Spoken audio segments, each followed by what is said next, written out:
The good morrow likely written in the 1590s। Good morrow কবে লেখা হয়েছে exactly জানা যায় না, মোটামুটি এই 1590-এর দশকে গুড মরো মানে কোনো একটা সময় এই সময়ে গুড মরো লেখা হয়েছে, likely written in the 1590s। এটাও খুব একটা ইম্পর্টেন্ট না, ইম্পর্টেন্ট হচ্ছে গুড মরোর ফার্স্ট পাবলিকেশনটা। Good morrow published posthumously in 1633 in Songs and Sonnets।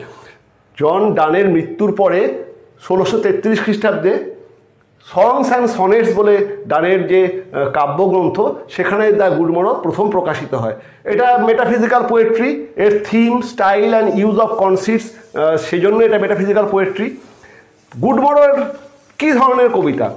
Good morrow একটা মেটাফিজিক্যাল পোয়েট্রি, কিন্তু অদ্ভুত ব্যাপার, গুড মরোকে অনেকেই মানে একাধিক ক্রিটিক এটাকে সনেট বিবেচনা করেন। তার কারণ জন ডান সনেট নিয়েও কিছু চর্চা করেছিলেন এবং good morrow regarded as a sonnet, এটা একটা কিন্তু খুব জটিল শর্ট প্রশ্ন যে গুড মরো কী ধরনের কবিতা। মেটাফিজিক্যাল পোয়েট্রি তো অবশ্যই, কিন্তু মেটাফিজিক্যাল পোয়েট্রি না দিয়ে যদি সনেট থাকে, গুড মরোকে কিন্তু বেশিরভাগ ক্রিটিকে সনেট বলেছেন এবং একটা অদ্ভুত ধরনের সনেট। সনেটে আমরা 14 লাইন দেখতে পাই, এটা হচ্ছে সেই অদ্ভুত সনেট যে সনেটে 21টা লাইন, এবং সনেটেতে আমরা দেখি 14 লাইনের মধ্যে প্রথম 8 লাইন অক্টেভ এবং পরের 6 লাইন সেস্টেট অথবা 3 কোয়াট্রেন আর 1 কনক্লুডিং কাপলেট। কিন্তু এই সনেটে আমরা দেখি 3টে স্ট্যাঞ্জা 7 লাইনের, 3 7 21 লাইনের, মানে 7 লাইন স্ট্যাঞ্জাস।